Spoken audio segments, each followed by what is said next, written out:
அவர் இப்போ ஒரு 10 வருடங்களாக கேட்டுட்டு இருந்தாரு. விஜய் வந்து கொடுக்கவே முடியல, இந்த படம் இந்தி படம்ங்கிறதுனால கொடுத்தாரு. மிரட்டிட்டார் மனுஷன். மலேசியாவே திணறுச்சு. சும்மா பேரை கட்டாலே அதிர்ந்துல அப்படிங்கிற மாதிரி அப்துல் மலிக் பேட்டை கட்டாலே மலேசியா மக்கள் மலேசியா அதிர்ந்தது கொடுக்குறது பார்க்கலாம். 33 வருடங்களா இண்டஸ்ட்ரியில இருக்கேன். இப்படி ஒரு ஆடியோ லான்ச் இது வரைக்குமே பார்த்ததுல கலந்துட்டதுல எனக்கு நடைபெற்றதுன்னு விஜய் வந்து மாலிக் பேசுவீங்க. இவ்வளோ எக்ஸ்ட்ரீம் லெவல்ல நீங்க போய் பண்ணிருக்கீங்க. ரொம்ப வாழ்த்துக்கள் சொல்லுங்க. மலேசியா கவர்மெண்ட் ஒரு இன்ஸ்ட்ரக்ஷன் கொடுத்துருக்கு, காவல்துறை ஒரு விஷயத்தை கொடுத்துருக்கும், அதை ஃபாலோ பண்ணிதான் விஜயனுடைய இந்த ஆரவாரத்தையும் அன்பையும் நம்ம வந்து ஒரு பக்கம் வந்து நம்ம பாராட்டணும் கூட. பட் இந்த செயல் விஜய்க்கு தான் பாதிப்பை ஏற்படுத்தும். நீங்க விஜய் சொல்லலையா, இப்ப நீங்க சொல்லாம உங்களுடைய தொண்டர் வச்சு இருக்காங்களா அப்படின்லாம் கேள்வி வரும். இதுல வந்து கிட்டத்தட்ட பார்த்தீங்கன்னா ஒரு வருட காலமாக தான் வெளில வந்து மக்களை சந்திக்கிற ரசிகர்களை சந்திக்கிறார். அப்ப அந்த கிரேஸ் இன்னும் அதிகமாகிட்டே போகும், அது போக போக குறையும். ஆனா இந்த நேரத்துல ஏன்னா ஒரே விஷயம் சொல்லிக்கிட்டு வரும்போதுனா விஜயை வந்து எந்த ஒரு கெட்ட பேரும் எந்த ஒரு கேள்விக்குறிக்கும் ஆளாக்காம ரசிகர்கள் தொண்டர்கள் தான் அவங்களுக்கு ஒரு பாதுகாப்பா அரவணைப்பா இருக்கிறது தான். ஏப்ரல் 16-17 வரைக்கும் தான் இருந்தார். இப்போ மலேசியால சென்னையில் இருக்க அவருக்கு வேண்டிய அந்த ஆட் ஃபிலிம் பண்ணாங்க, டாக்குமெண்ட்ரி படம் காரை சம்பந்தம் அது வேலைகள் கொஞ்சம் இருந்ததுனால அவருனால இங்க சென்னை வந்ததுனால அவர் திரும்பி வீட்டுக்கு போக முடியும். பட் விஜய் கூப்பிட்டாரு, போன்லயே வந்து அஜித் விஜய்க்கு தன்னுடைய மனமார்ந்த வாழ்த்துக்களை சொல்லிட்டாரு. நீங்க போற பாதைக்கு ஒரு வாழ்த்துக்களை சொல்லிட்டாரு. சூப்பர். 2 விஷ் பண்ணிருக்காரு. இதோட என்ன வேணும்? பராசக்தி ஒரு நல்ல கண்டென்ட். எஸ்கே அமரன் எப்படி ஊர்ந்து வர கண்டை எடுத்து வாழ்ந்து மக்களுக்கு நினைச்சு ஒரு மாசம் உருவாக்குறாரோ இதுல ராஜேந்திரன் கேரக்டர் எடுத்துருக்காரு. இதுக்குள்ள அண்ணன் சுதாகர் வச்சிருக்காங்க. இந்த ராஜேந்திரன் கேரக்டர் மூலமாகவும் மக்கள் மத்தியில போய் எஸ்கே ஒரு இடத்துல அவருக்கு இடத்துல போய் வந்து வீடு குடிச்சு உட்காந்துருப்பாரு. அந்த படமும் மிகப்பெரிய வெற்றி அடையும். இந்த படமும் கண்டிப்பாக ஒரு மிகப்பெரிய வெற்றி அடைங்கிறது தான் என்னுடைய பார்வை. ஹலோ வணக்கம் and welcome to FT cinemas exclusive. நான் விஜய் கிருஷ். ஸோ தமிழ்நாடு மட்டும் இல்ல, இந்தியா மட்டும் இல்ல, ஒட்டுமொத்த உலக தமிழர்களும் ரொம்ப ஆவலோட எதிர்பார்த்துட்டு இருந்த ஜனநாயகன் ஆடியோ லான்ச். ஸோ ரொம்ப அது ஆடியோ லான்ச் மாதிரி கூட இல்ல, ஒரு ஃபேர்வெல்லே சொல்லலாம். ஸோ அதுல நிறைய விஷயங்கள் நடந்துச்சு. அதை பத்தி இன்னும் டீட்டெயில்டா நிறைய மசாலாஸோட இன்னும் நுணுக்கமா பேசுறதுக்காக நம்ம கூட சீனியர் ஜெர்னலிஸ்ட் நிக்கி சார் இருக்காரு. வெல்கம் பண்ணிடலாம் சார். வணக்கம் சார். வணக்கம் சார். அதான் சார், அது வந்துட்டு ஒரு ஆடியோ லான்ச் மாதிரி இல்லை சார், ஒரு பிரம்மாண்டமான ஒரு ஃபேர்வெல் பார்ட்டி. அத்தனை லட்சம் ரசிகர்கள், 10,000 பேர் அந்த ஒரு இடத்துல இருந்து அவ்வளவு ஒரு கோலாகலமா தளபதி திருவிழாவை நடந்துச்சு. சோ அந்த திருவிழா எப்படி நீங்க பாத்திருப்பீங்க, எப்படி இருந்துச்சு சார் திருவிழா? பிரம்மாண்டத்தின் உச்சம் அப்படின்னு சொல்லலாம். தமிழ் திருவிழா மட்டுமல்ல, இந்திய திரையுலகத்துல இப்படி ஒரு விழா வந்து மிகப்பெரிய வெற்றி பெற்ற படங்களுக்கு கூட நடக்காத அளவுக்கு படமே ரிலீஸ் ஆன ஜனநாயகன் ஆடியோ ரிலீஸ் தான். தளபதி திருவிழா டைட்டில் வச்சு மிரட்டினாரு மலேசியாவோட கிங் டத்தோ அப்துல் மாலிக் அப்படிங்கிற நபர். ஏன்னா அவர் தான் மலேசியாவோட ரைட்ஸ் வாங்கியிருக்காரு, ரிலீஸ் பண்றாரு. அவர் தான் விஜயோட நெருங்கிய நண்பர். விஜயோட ஒரு 10-15 வயசு வந்து இளையவர். விஜய் அண்ணன் வந்து அன்போடு அழைக்கூடியவர். அவர் இப்போ ஒரு 10 வருடங்களாக கேட்டுட்டு இருந்தாரு. விஜய் வந்து கொடுக்கவே முடியல, இந்த படம் இந்தி படம்ங்கிறதுனால கொடுத்தாரு. மிரட்டிட்டார் மனுஷன். மலேசியாவே திணறுச்சு. சும்மா பேரை கட்டாலே அதிர்ந்துல அப்படிங்கிற மாதிரி அப்துல் மலிக் பேட்டை கட்டாலே மலேசியா மக்கள் மலேசியா அதிர்ந்தது கொடுக்குறத பார்க்கலாம். பட் விஜய் அவர் வரவேற்ற விதம் தான் இங்க ரொம்ப ஹைலைட்டா பாக்குறேன். கிட்டத்தட்ட அவர் எப்படி மலேசியால டிராவல் பண்ணுவாரோ, மிகப்பெரிய எப்படி சொல்றதுன்னா, ஒரு இங்கிலீஷ் படத்துல ஒரு ஹீரோவும் ஒரு டானும் போனா எப்படி முன்னாடி செட்டுல போவாங்களா, அந்த அளவுக்கு தான் மலேசியா போற சுத்துவாரு மாலிக்கு. அதே பேட்டர்ல விஜய வந்து ஏர்போர்ட்ல இருந்து கூட்டு போய் ஸ்டார் ஹோட்டல்ல தங்க வச்சு அங்கிருந்து ரிசீவ் பண்ணி ஸ்டேடியத்துக்கு வரும்போது விஜய் நடுவுல அப்படி கப்பல் மாதிரி ஒரு கார்ல அப்படியே ரதம் அப்படி வந்து ரோல்ஸ் ரைஸ்ல வந்து அப்படி நிக்கிறாரு. முன்னாடி ஒரு 10 கார் போகுது, பின்னாடி ஒரு 10 காரு. அவர் wide angle top angle car போறது ஆறாறாங்க. ஒரு இங்கிலீஷ் படம் பார்த்த டோன்ல இருக்கு. இந்த படத்தினுடைய ஆடியோ வெளியீட்டுல நெக்ஸ்ட் ஃபர்ஸ்ட் வீக் வந்து ஜில வருது. நீங்க பாருங்க, இப்ப நான் சொன்னது எல்லாமே ஒரு இங்கிலீஷ் படம் பார்த்த ஒரு டோன்ல வரும். அந்த புக்கெட் ஜலீல் மைதானமே வந்து கோலாகலமாக குளிர்ச்சி கோலாலம்பூர்லயே விண்ணை முட்டும் வான வேடிக்கைகள், ராக்கெட்டுகள், விண்வெளி அப்படியே மிரட்டிட்டாரு மாலிக் டோட்டலா. விஜயே எதிர்பார்க்கல. இப்படி ஒரு பிரம்மாண்டமான ஒரு விழா வந்து உண்மையிலேயே என்னுடைய கேரியர்ல நான் பார்க்கல. 33 வருடங்களா இண்டஸ்ட்ரியில இருக்கேன். இப்படி ஒரு ஆடியோ லான்ச் இது வரைக்குமே நான் பார்த்ததுல கலந்துட்டதுல எனக்கா நடைபெற்றது இல்லைன்னு விஜய் வந்து மாலிக்கிட்ட சொல்லி இவ்வளோ எக்ஸ்ட்ரீம் லெவல்ல நீங்க போய் பண்ணிருக்கீங்க. ரொம்ப வாழ்த்துக்கள் சொல்லியிருக்காரு மாலிக்.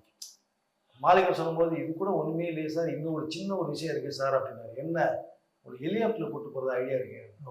என்னப்பா சொல்றீங்க? அப்படியே ஹெலிகாப்டர்ல கூட்டு போய் ஸ்டேடியத்தில் நடுவில் இறக்கி 1,00,000 ரசிகர்கள் மத்தியில எங்கள் தளபதி உங்கள் விஜய் வரான்னு சொல்லலான்னு இருந்தேன் சார். உங்களுடைய கேட்க பண்ணக்கூடாதுன்னு தான் பண்ணேன். தயவு செய்து அந்த தாட்ஸே வேண்டாம், நான் கார்லயே வரேன், கார்லயே போயிடுவேன் சொல்லி இறங்கினாரு. கூட்டு போனாரு, மலேசியா தெரிவிக்க விட்டாரு. மலேசிய அரசாங்கமும் விஜய்க்கு சகல மரியாதை கொடுத்தாங்க. அவங்களுடைய பாரம்பரிய நடனத்தை கொடுத்து ரிசீவிங் வந்து ரொம்ப ரொம்ப ரொம்ப எக்ஸ்ட்ரீம் லெவல்ல விஜயை எதிர்பார்க்கிற அளவுக்கு மிகப்பெரிய பிரம்மாண்டத்தின் உச்சம்னே சொல்லலாம். அப்படி நடைபெற்ற விழா தான் தளபதி திருவிழா, இந்த ஜனநாயக ஆடியோ விழா. அதுல வந்து ரொம்ப உருக்கமான நிறைய நிகழ்ச்சிகள் நடந்துச்சு. விஜய் கண்ணு கலைகளை தவிர அவர் கண்ணு கலங்கினது நம்மளால உணர முடிஞ்சது. ஆனால் விஜய் கூட 7-8 படம் நம்ம ஒன்றா டிராவல் பண்ணியிருக்கோம். அப்போ அவருடைய மனசு அப்படிங்கிறது எனக்கு தெரியும். மனசு அழுது வருது. இத்தனை லட்சம் ஒரு அதை ரசிகர்களை, மக்களை, தன்னுடைய நடித்த சக நடிகர் நடிகையில நம்ம தளபதி பாய்ஸ் அப்படின்னு சொல்லக்கூடிய இந்த 3 இயக்குநர்கள் உட்கார்ந்துருக்கிறது, இதெல்லாம் பார்க்கும்போது அவர் அப்படியே கலங்கின விஷயம். அந்த அவருடைய அம்மா சோபா அவர்கள் வந்து கோடம்பாக்கம் ஏரியா பாடல் பாலையில மனசு வச்ச நாளைக்கு சிஎம் அந்த வருத்தும் போது அப்படி உணர்ச்சி பூர்வமாக விஜய் அந்த மனசு நிறுவனது. ரேம்பாக் போகும்போது எஸ்ஏசி அவர்கள் தூரத்துல போயிட்டாரு. விஜய் எப்படி போறோம்னு தெரியல, எனக்கு பார்க்கணும்னு தெரியல போது ஓடி வந்தாரு. அது நடந்து வந்தா கூட டைம் ஆயிடும், 5 நிமிஷம் ஆயிடும். ஓடி வந்தாரு, தள்ள திருக்கி ஓடி வந்து அவர் கட்டி பிடிச்ச அந்த பாசத்தை, ஒரு அன்பை வெளிப்பாடு ரொம்ப இருந்தது. மொத்தத்துல ஒரு சிறப்பான ஒரு விழாவாக அவருக்கு இறுதி படம் கிட்டத்தட்ட அவரே வந்து சொல்லிட்டாரு வேற. அதனால வந்து ரொம்ப என்ன சொல்றதுன்னா, அந்த ஃபேர்வெல் காலேஜ் ஸ்டூடெண்ட்ஸ் அந்த ஃபைனல் இயர் முடிச்சுட்டு வெளில போகும்போது எப்படி ரொம்ப ஃபீல் பண்ணுவாங்க அந்த ஒரு ஃபீலிங் இருந்தது. விஜய் அவர்களே ரொம்ப ஒரு மாதிரி கலக்கத்தோட தான் அந்த விழாவை நிறைவு பெற்று வெளில வந்தாரு. ரொம்ப அருமையான ஒரு விழாவாக என்னுடைய பார்வை தெரிஞ்சு சார். அதே சமயம் இன்னொரு பக்கம் பாத்தீங்கன்னா, ஜனநாயகன் ஆடியோ லான்ச்ல அந்த டிவிகேவோட கட்சி ரிலேட்டடா எந்த ஒரு விஷயமும் இருக்கக்கூடாதுங்கிற ஒரு ரூல் போட்டிருந்தாங்க. ஸோ அதை வந்துட்டு ரொம்ப ஸ்ட்ரிக்டாவே எல்லாமே ஃபாலோ பண்ணாங்க. ஃபேன்ஸ் ஆகட்டும், டீம் ஆகட்டும், எல்லாருமே அதை வந்து ரொம்ப ரொம்ப வந்துட்டு நல்லா கடைப்பிடிச்சாங்க. இருந்தாலும் நீங்க என்னங்க சொல்றதுங்கிற மாதிரி அந்த 3 ரோஸ்ல வந்துட்டு அந்த லைட்டை வந்து வச்சு ஒரு விளையாட்டு காட்டினாங்க. ஸோ அதெல்லாம் பார்க்கும்போது எந்த அளவுக்கு ஒரு மாதிரி கூஸ்பம்ஸா இருந்துச்சு. இல்ல அது கூஸ்பம்ஸ் இருந்ததுங்கிறது ஒரு பக்கம் இருக்கட்டும், அது தமிழ்நாடு இருந்தா பரவாயில்லைங்க. நீங்க அதெல்லாம் வெளிநாட்டுக்கு போறீங்க, மலேசியா கவர்மெண்ட் ஒரு இன்ஸ்ட்ரக்ஷன் கொடுத்துருக்கு, காவல்துறை ஒரு விஷயத்தை கொடுத்துருக்கும், அதை ஃபாலோ பண்ணிதான்.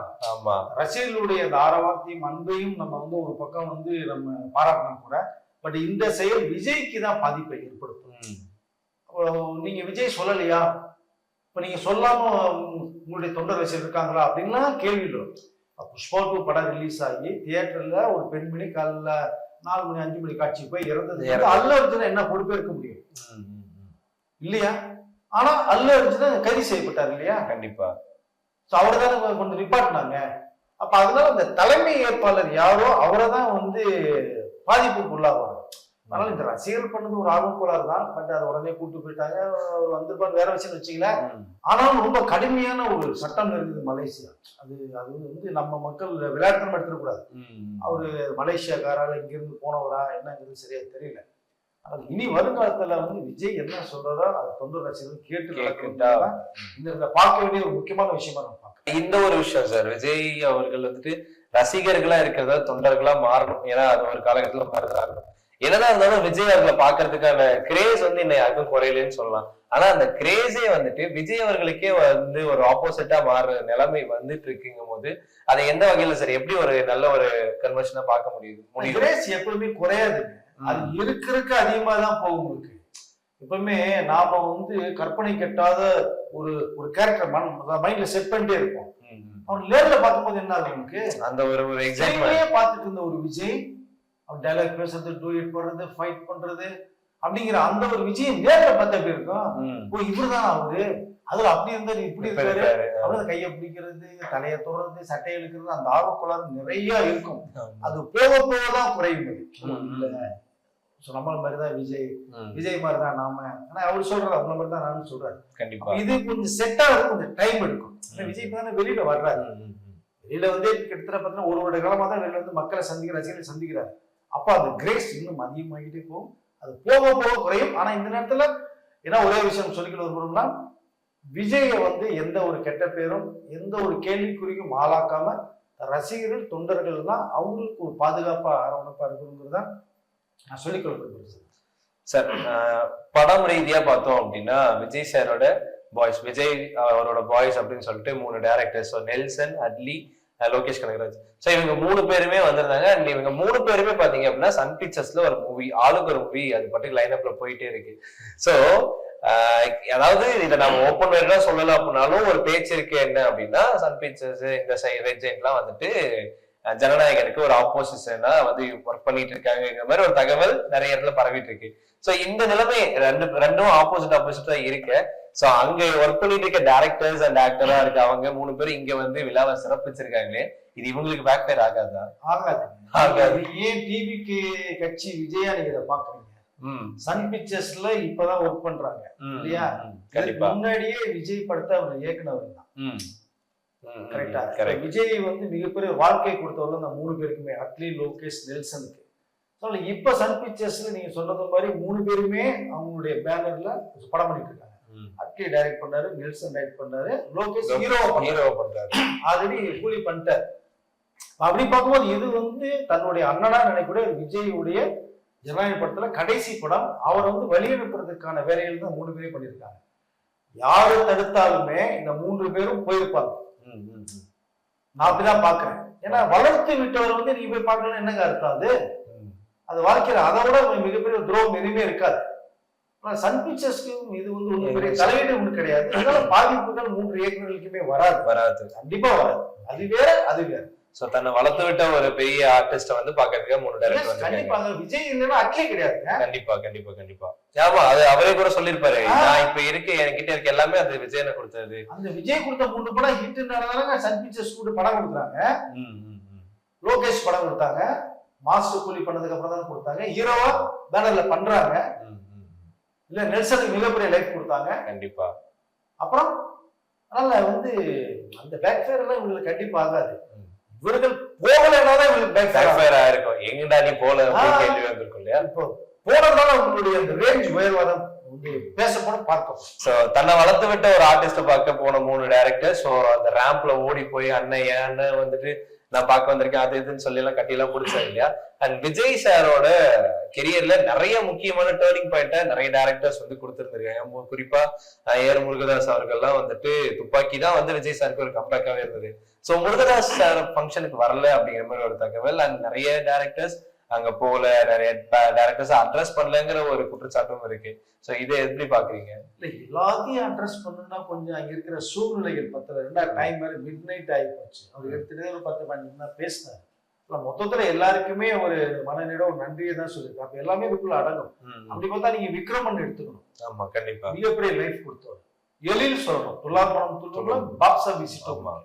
அப்படி பார்த்தா நிறைய டைரக்டர்ஸ், பாலசேகரன் கூட சொல்ல லவ் டுடே எல்லாம் அப்படி பண்ணாரு. இப்ப நீ இவ்வளவு டேரக்டர் நீங்க எடுக்கணும். யாரும் நீங்க விட்டு போவீங்க? இவருக்கு பேர்லாம் சொல்லி யாராவது ஒருத்தர் மிஸ் ஆச்சுன்னு அவர் மனசு வேற கொடுக்கல. கண்டிப்பா. விக்ரமன் சொன்னாரு, எழில சொன்னாரு, பாலசேகரன் சொன்னாரு, குருதாஸ் சொன்னா என் பேரு சொல்லியா அப்படின்னு வருத்தப்பட மாட்டாங்க. ஒட்டுமொத்தமா எல்லாருக்குமே அனுசரிச்சு போய்க்கணும். அவ்வளவுதான். விஜய் நம்ம எல்லாம் தூக்கி விட்டோம். எல்லா பேரும் அவர் வந்து இன்னைக்கு உயரத்துக்கு போயிருக்காரு. அவர் விஜய் மனசுக்குள்ள இருக்கும். எல்லாருக்குமே அந்த நன்றி உணர்வு கண்டு. அதனாலதான் நன்றி கடனை செலுத்துறதுக்கு நான் வரேன்னு சொல்றாரு. 33 வருடங்களா என்ன தூக்கி உட்கார வச்சிட்டீங்க. ஒரு இடத்துல மணல் வீடு கட்டவங்களுக்கு மாளிகை கட்டி கொடுத்துட்டீங்க. மிகப்பெரிய அந்தஸ்தை கொடுத்துட்டீங்க. 33 வருடமா நான் வாழ்ந்துட்டு இருக்கேன் இல்லையா? அப்போ நான் திரும்பவும் அதே 33 வருடத்தை உங்களுக்கு நான் உங்களோட வந்து ஐக்கியமான வீட்டு வாசல் வந்து நிற்பேன். உங்களுக்கு ஒண்ணுனா ஏற்ற வாசல் நின்று உங்களுக்காக நான் வீட்டு வாசல் வந்து நிற்பேன். அப்போ நன்றி கடன் செலுத்தணும். அந்த நன்றி கடன் செலுத்துறத அஜித் பேரை யூஸ் பண்ணாரு உங்களுக்கு. ஆமா, உள்ள அது போட்டோ காமிச்சிட்டு என்ன வந்து அரங்கமே அதிர்ச்சி உங்களுக்கு. 1 லட்சம் பேர் வாங்கலாம் கத்துறாங்கல்ல. விஜய் அந்த விழாவுக்கு வந்து அஜித் வந்திருந்தா என்ன இருக்கும் உங்களுக்கு? வந்திருந்தா ஸ்டேட் ஒட்டுமொத்த மலேசியாவே இங்க 2 பேர் தான் அப்படிங்கிற மலேசியா போட்டோ என்ன வேற சொல்லப்படுது. விஜய் அதான் சொல்றாரு, மலேசியானா அஜித் நாம தான் வருன்றாரு. அப்படி தன்னுடைய நண்பனுக்கு ஒரு நன்றி கடன் செலுத்திருக்காரு. கரூர் சம்பவத்துக்கு பிறகு அஜித் குரல் கொடுத்தாரு. அது எந்த ரூபத்திலேயாவது அஜித் பேரை யூஸ் பண்ணணும், ஒரு தேங்க்ஸ் சொல்லணும். அதுக்கு இந்த மேடை வாய்ப்பு வந்து பயன்படுத்தினாரு. அஜித் பேர் சொன்னாரு. பிளாஸ்ட் தான் தெரிஞ்சிச்சு உங்களுக்கு. ஆனா நன்றி உள்ள ஒரு மனிதர் விஜய் வந்து அவர்களோட படங்களுக்கு தாங்க தெரியும். அவருடைய மனசு என்ன, குழந்தை மனசு. நான்லாம் நிறைய டிராவல் பண்ணுவேன். அதனால நேற்று அவர் வந்து அழுகிற ஸ்டேஜ் வரைக்குமே போறாரு. கட்டுப்படுத்திட்டாரு அவர் வந்து சொல்லியிருப்பாரு என்னன்னா என்ன ட்ரை பண்ணாலும் அழுக மட்டும் மாட்டோம் அப்படிங்கிற மாதிரி சொல்லியிருப்பாரு.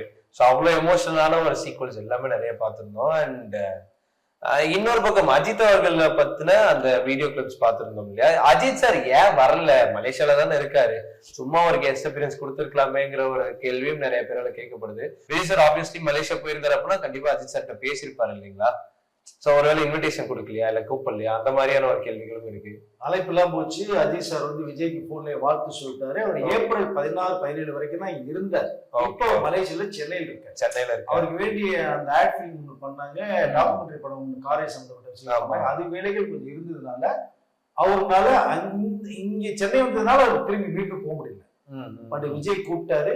போன்லயே வந்து அஜித் வந்து விஜய்க்கு தன்னுடைய மனமார்ந்த வாழ்த்துக்களை சொல்லிட்டாரு. நீங்க போற பாதைக்கும் ஒரு வாழ்த்துக்களை சொல்லிட்டாரு. சூப்பர். 2 விஷ் பண்ணிருக்காரு. இதோட என்ன வேணும்? சூப்பர். ஒருவேளை ஸ்டேஜுக்கு அஜித் வந்திருந்தாருன்னா ஒரு முறையில் 2 கத்திகள் விஜயோடைய அந்த ஒரு மாஸ் சென்ட்ரில் அஜித் வந்தாருன்னா தெரிவிக்கீங்க.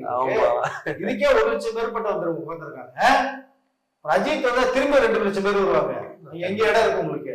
ஆமா, ஒட்டுமொத்த மலேசியாவா அந்த ஸ்டேடியம் சுத்தி தான் இருக்கும். இடம் இருக்காதுங்க. ஒருத்தர் தலைவர் ஒருத்தர் நிக்க முடியுமா? இதெல்லாம் ஒரு கால்குலேட் பண்ணாரு அஜித். ஓகே. இங்க ஹீரோ விஜய். அவர் நம்ம போய் தான் வாழ்த்து சொல்லணும் இல்ல, இங்க இருந்தே வாழ்த்துக்கள் இங்க இருந்தே அப்படின்னு சொல்லப்பட்ட ஒரு விஷயம் தான். அதுக்கு பதிலாக ஸ்டேஜில் அவரு தேங்க்ஸ் சொன்னார், அஜித்துக்கு சொன்னார். அதுதான் நம்ம பார்க்கணும். சரி, இதெல்லாம் ஒரு பக்கம் இருக்கு. ஜனநாயகனை பத்தி நம்ம இவ்வளவு பேசுறோம், இவ்வளவு வந்து எக்ஸைட் ஆகுறோம். ஒரு பக்கம் இது இருக்கு. ஜனநாயகன் கூட போட்டி போடுற மாதிரி வந்து பராசக்தி, சோ அந்த படத்துக்கு ஒரு ஸ்டே வாங்கியிருந்தாங்க. இப்ப 10ஆம் தேதி படம் பராசக்தி ரிலீஸ் ஆகுமா ஆகாதா? இல்ல, அது ஆயிடும். அது ஆயிடும், அது கன்ஃபார்ம். அது கோர்ட்டே வந்து 10ஆம் தேதி படம் ரிலீஸ் ஆயிரும், அது ஒன்றும் சம்பந்தம் இல்லை அப்படின்னா. பட் இருந்தாலும் அந்த வருண் ராஜேந்திரன் வந்து கோர்ட்ல தாக்கல் பண்ணதுனால வந்து இப்போதைக்கு 2ஆம் தேதி அன்னைக்கு வந்து எழுத்தாளர் சங்கம் வந்து என்ன விஷயங்கிறத 2 பேரையும் கூப்பிட்டு உட்கார வச்சு பேசி எங்களுக்கு வந்து அதனுடைய பதில் சொல்லுங்கன்னு கோர்ட் சொல்லியிருக்கு. அதனால 2ஆம் தேதி அன்னைக்கு எழுத்தாளர் சங்கம் வந்து அங்க ஒரு நோட்டீஸ் கொடுக்க போறாங்க. அதை விசாரிச்ச தீர்ப்பை அவங்க விசாரிச்ச ஒரு தீர்ப்பை கொடுக்க போறாங்க. இதெல்லாம் பார்த்துட்டு கோர்ட் ஒரு தீர்ப்பு ஒன்று சொல்லும். ஆனால் இங்கே வந்து கதை திருட்டுவோம், இவருக்கு ஸ்டே வாங்குறதுக்கும் வருண் ராஜேந்திரனுக்கு எனக்கு தெரிஞ்ச வரைக்குமே அவருக்கு என்ன முழு எப்படி சொல்றது, ரைட்ஸ் சொல்றது, அதிகாரம் சொல்றது, என்னன்னு சொல்றதுன்னு தெரியல எனக்கு. பட் என்ன இருக்குன்னு புரியல. ஏன்னா அது நிஜ சம்பவமாக 1960 நடந்த ஒரு விஷயத்த அது யாரு வேணாலும் கதையா மாத்தலாம். நீங்களும் எழுதலாம், கேமராமேன் மாத்தலாம், நான் கூட கதையா எழுதலாம். அப்ப அது எழுதும் போது இது வந்து ராஜேந்திரன் ஒருத்தர் சிதம்பரத்துல வாழ்ந்த ஒரு மாணவன், தமிழ் மொழிக்காக போராடி இந்திய எதிர்ப்பை திணிச்சு தமிழ் மாநிலத்திற்கு, தமிழ்நாட்டுக்கு இந்திய அரசு ஒரு சுதந்திரம் வாங்கி கொடுத்த ஒரு மாணவன், அவருடைய வாழ்க்கை வரலாறு தான் இந்த கதை. கண்டிப்பா. அப்ப இது உலகம் பூரா தெரிந்த விஷயம். இது இப்ப தெரிந்த விஷயத்தை வந்து அவர்களுடைய பாணிக்கு ஒரு கேரக்டரை எடுத்து சினிமாக்கா ஸ்கிரீன் பிளே மாத்தி அந்த ஸ்கிரிப்ட் ஒர்க் பண்ணுவாங்க. இது எப்படி என் கதை தான் அது எப்படி சொல்ல முடியும்? ஆனா இதே ராஜேந்திரன் வந்து சர்க்கார் படம் வந்து அவருடைய கதை, அதுக்கு ஒரு கேஸ் போட்டாங்க. அது எழுத்தாளர் சங்கமும் பாக்கியராஜ் தலைமையில நினைக்கிறேன் எல்லாமே கூப்பிட்டு வச்சு, முருகதாஸ் கூப்பிட்டு வச்சு அவருக்கு ஏதோ பேமெண்ட் கொடுக்க சொல்லிட்டு டைட்டில் போட சொல்லி அதை காம்ப்ரமைஸ் பண்ணாங்க. அது ஒரு நியாயம். ஓகே. ஏன்னா அது அவருடைய சொந்த கற்பனையில உருவான ஒரு கதை. அப்ப நான் முருகதாஸ்ட சொன்னேன், என்கிட்ட கேட்காம அவர் எடுத்துட்டாருன்னு சொன்னீங்க, அது நியாயமா பார்க்கப்படும். கண்டிப்பாக அது ஒன்றும் தவறே கிடையாது. ஆனால் இந்த கதை அப்படி கிடையாது. இல்லை, இது பொதுவான ஒரு விஷயம், உலகத்துக்கே தெரிந்த விஷயம், தமிழ்நாட்டு மக்களுக்கு தெரிந்த விஷயம். அப்ப அதை எடுக்கதான் பார்ப்பாங்க. சுதாகர் 7 வருஷமா ஆராய்ச்சி பண்ணி கதையை உருவாக்கியிருக்காங்க. ஆமா இல்லையா? அப்படி இருக்கும்போது அவர் உருவாக்கின கதையை வந்து என்னோட கதையை எடுத்துட்டாங்கன்னு சொல்ல முடியாது. பட் இருந்தாலும் கோர்ட்டுக்கு போனாரு, கோர்ட்டு விசாரிச்சுட்டு இருக்காங்க. எழுத்தாளர் சங்கத்துக்கு எனக்கு வந்து 2ஆம் தேதி ரிசல்ட்டை கொடுக்குன்னு சொல்லியிருக்காங்க. எழுத்தாளர் சங்கமும் அன்னைக்கே லியாகத் அலிகான், பாக்கியராஜ், செல்வமணி சார் எல்லாமே சேர்ந்து ஒரு மீட்டிங் போட்டு அவங்களுடைய என்னன்றத ஒரு புக்லெட் ரெடி பண்ணியிருக்காங்க. அதை வந்து சுதா முன்னாட்டி அவங்கள்ட்ட பண்ணிருக்காங்க. 2 ஸ்கிரிப்டையுமே கோர்ட்ல தாக்கல் பண்ணுவாங்க, ஒரு விஷயத்த கன்வே பண்ணுவாங்க. அப்போ வருண் ராஜேந்திரனுக்கு என்னங்கிற விஷயம் கோர்ட்டு முடிவு பண்றாங்க. அவங்க முடிவு பண்ணி விஷயத்த சொல்லுவாங்க. இல்ல 10ஆம் தேதி பராசக்திக்கு எந்த பிரச்சனையும் படம் ரிலீஸ். சார் நிறைய தகவல் எப்படி வருது அப்படின்னா, இப்போ ஒரு ஹை எக்ஸ்பெக்டேஷனோட ஒரு படம் வருது அப்படின்னா அதுக்கு சும்மாவாவது ஏதோ ஒரு ஸ்டே வாங்கணும், ஏன்னா அப்பதான் நான் வந்து வெளியே தெரிய முடியும் அப்படிங்கிற மாதிரி. ஏன்னா இப்ப லியோ படம் வந்தப்பெல்லாம் நிறைய அந்த சாங்ல வந்து அது இருக்கு இது இருக்கு நிறைய பேர் பேசியிருந்தாங்க. சோ இந்த மாதிரி ஒரு ஃபேம்காக இந்த ஸ்டே வாங்கப்பட்டிருக்கலாம், இல்ல வந்து எப்படியாவது இந்த பராசக்தி ரிலீஸ் டேட்டை தள்ளி போடலாம், இதுக்காக ஒரு ஸ்டே வாங்கியிருக்கலாங்கிற மாதிரியான கேள்விகளும் ஒரு தகவலும் வருது.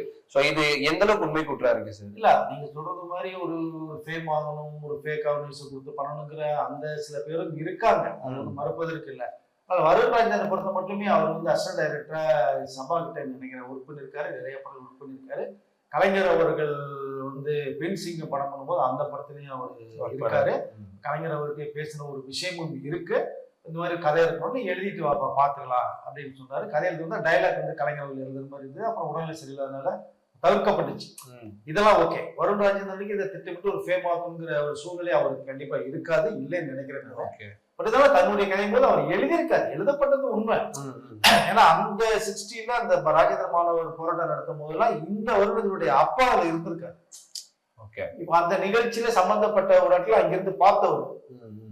அதனால தன் பையன் பிறக்கும்போது இந்த ராஜேந்திரன் இவருக்கு ராஜேந்திரன் வச்சவர் அப்பா. அப்ப அது சம்பவங்கள் அப்பா சொன்ன விஷயங்கள் கேட்டதுலாம் ஒரு டைரக்டருங்கிறதுனால அந்த ஒரு கதை ஒரு கற்பனை உருவாயிருக்கும். அது எழுதப்பட்டதுல உண்மையா தான் இருக்கும், அதுவும் மறுப்பதற்கு இல்லை. ஆனா இது சொந்த கதை அப்படிங்கிற விஷயத்துக்குள்ளதான் இப்ப வந்து டிஸ்டர்ப் ஆகுது. தெரிஞ்ச கேரக்டர், தெரிஞ்ச கதை, ஒவ்வொருத்தரும் ஒவ்வொரு மாதிரி எடுத்துறதுக்கு ரைட்ஸ் இருக்கு. ராஜேந்திரனுடைய அப்பா அம்மா அவங்களுடைய பேரண்ட்ஸ் தான் அவங்க இப்ப வரணும். ஏன் பையன் கதை எப்படி எடுக்கணும் அவங்கதான் கேட்கணும். கண்டிப்பா கண்டிப்பா அவங்களே அவங்க கேட்கலையே. ஓகே, சோ நம்ம தமிழ்நாட்டுக்காக இந்திய எதிர்ப்பு வச்சு தமிழ் மொழியை பாடுபட்ட என்னுடைய மாணவன் பேர் புகழ் வந்தாலே போல் நினைப்பாங்க. ஏன்னா சிதம்பரம் அண்ணன் வச்சுட்டு அவருடைய ஸ்டாச்சு இருக்கு. ஆமா ஆமா ஆமா. அப்ப அதனால இது வந்து பொதுவான ஒரு தெரிந்த கதையை வந்து என்னுடைய கதையை நான் ஒரு சொல்றதுல ஒரு நியாயம் இல்லைன்னு நான் நினைக்கிறேன். பட் இது வந்து கோர்ட்டுக்கு போனதால கோர்ட்ல நீதியரசர்கள் அவரோட கண்டிப்பாக ஒரு தீர்ப்பை சொல்லுவாங்க. எல்லாம் ஒரு பக்கம் இருக்கு. ஜனநாயகன் ஆடியோ லான்ச்ல ஒரு கேள்வி விஜய் சார் கிட்ட ஒன்று கேட்டிருப்பாங்க. அதுக்கு வந்துட்டு யாரை எங்க வைக்கணுங்கிற பதில் இவங்களுக்கு நல்லாவே தெரியும் அப்படின்னு ஒரு மாதிரி சர்க்காசமா சொல்லியிருப்பாரு. சோ ஒரு பக்கம் படத்துக்கு நடக்கிற ஒரு பிரச்சனைகள், இன்னொரு பக்கம் ஆட்சி அந்த அதிகாரத்துல நடக்கிற ஒரு பிரச்சனைகள். சோ இது எல்லாமே மீன் பண்ணி ஒரே சட்டில் பதில அடிச்சுட்டு போயிருப்பாரு இல்லையா? சோ அதை வந்துட்டு எதை நினைச்சு சொல்லிருப்பாரு நீங்க யோசிக்கிறீங்க? ஒண்ணு தமிழகத்துல நடக்கிற அந்த பிரச்சனையவா, இல்ல படம் இந்த டிஸ்ட்ரிபியூஷன், இந்த இன்னொரு படம் வந்து போட்டிக்கு வருது, சோ இந்த நினைச்சு அவங்களுக்கு தெரியும் யாரை எங்க வைக்கணும்ட்டு அப்படிங்கிற ஒரு தகவலை சொல்லியிருக்காரா? சோ இதை எப்படி எடுத்துக்கிறதுன்னு எனக்கு தெரியல. உங்களுக்கு எப்படி புரிஞ்சிருக்கு? ஒரே கல்ல 2 மாங்க, ஒரே கல்ல 2 மாங்க, இவர் அடிச்சது 3 மாங்க அப்படின்னு சொல்லிக்கலாம்.